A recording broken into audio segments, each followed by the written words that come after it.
You're probably thinking right now, how is this related to filmmaking gear or camera gear?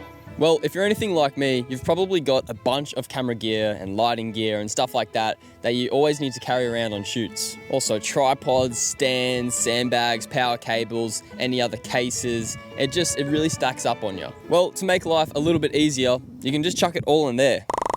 Now you can take all your stuff basically anywhere, but you don't have to do multiple trips from your car to the location you're at, which could be very far away. Now, I didn't even intend to buy something like this. I just discovered it at Bunnings and I thought it would just be so useful to have just to carry everything around so easily. I think it cost me about 150 bucks Aussie dollars. This whole video is in Aussie dollars, by the way, so sorry to my other currencies. Not only is there just a lot of space to put a bunch of gear in, but there's just so many little things in here that I love. I don't really know why, but there's cup holders on every single corner of this thing in case you have 4 drink bottles. There's also a bunch of zip pockets in here. This awesome handle, which has got like a nice suspension system on it, so it's like very smooth. And these side pockets on both sides, which is adjustable, and you can tighten it back up. And I put my light stands in here and it works perfectly, so you don't have to stack it on top and you know they're all secure in there. And there's also even more pockets on these pockets. There's pockets everywhere and it's super easy to fold, really compact, and that's one of the best things about it.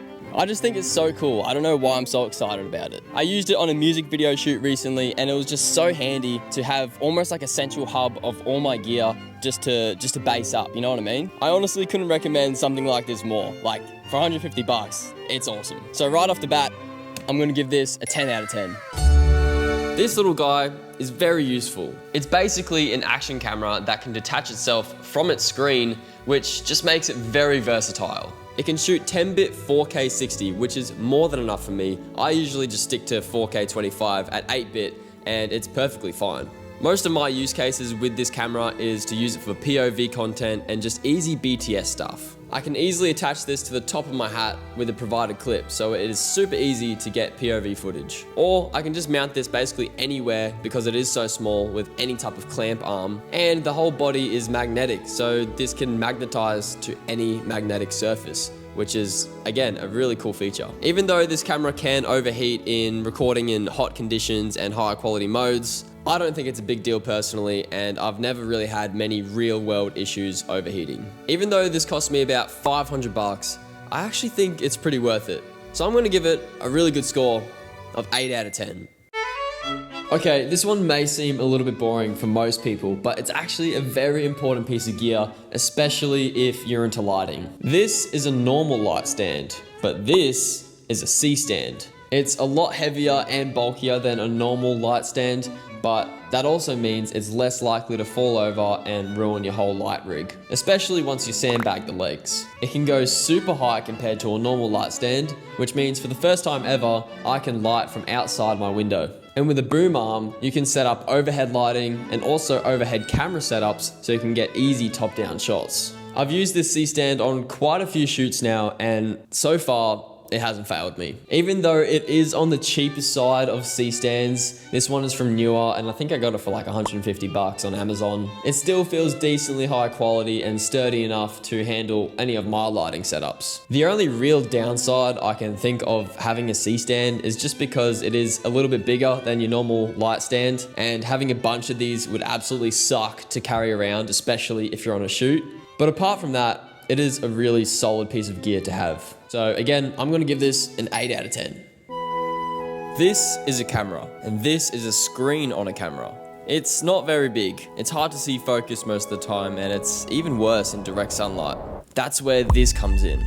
This is an external monitor. You can attach the monitor right on top of your camera like I have done here, and basically all you gotta do is plug in an HDMI cable and you get a direct signal from your camera to a bigger screen. And it's honestly just such a game changer because you can see everything so clearly, even in bright conditions. And especially when you're filming yourself, you have a bigger screen on top of your camera so you can actually see if the frame is looking good when you're not behind the camera. My one that I got here is from Viltrox. I think it is called the DCX3. So it is a 6-inch monitor that gets up to 2000 nits in brightness. So I think a screen size like this is pretty perfect for my use cases. It's not too big, but it's also not too small where it's like not even worth it. And for the actual display brightness, like I said, 2000 nits, I have no problems whatsoever seeing this in direct sunlight. And that is arguably one of the most important factors of an external monitor. Oh, and by the way, none of the stuff that I'm showing in this video is sponsored or anything like that. This is all my own gear that I've bought, and it's purely just my own opinions and thoughts. So just thought I'd let you know. The only things that I think let this particular model down is the bulkiness, the battery, and the HDMI latency. Although I think the HDMI latency thing is more to do with my camera rather than the monitor itself. So considering I got this for about $400, I think, for a 6-inch bigger screen and 2000 nits of brightness and all the monitoring assist features in there, I think it's a solid purchase and a solid piece of gear for any camera person to have. So I'm gonna give this a 7 out of 10. If you've been a loyal, dedicated subscriber to my channel, then hopefully you've seen this already. This is a smoke machine that literally fits in the palm of my hand. This is just with the attachment on it, so it kind of looks like this, but without it, it kind of just sprays like this. And eventually you fill up the room and it's gonna look all hazy. Using this or an actual haze machine can seriously transform the way your shot looks. I mean, you can literally go from something that looks like this to this. And the only thing that changed or that was added was fog or haze.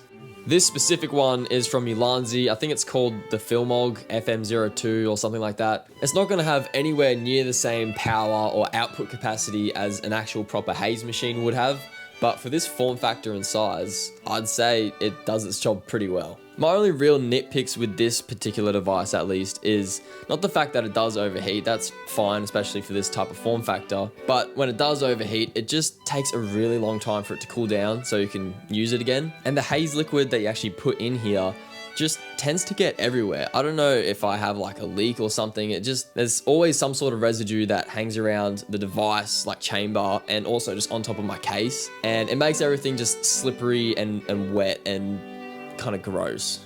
So that's not very fun. But to be fair, for only $100, I'm gonna say this is a 6 out of 10.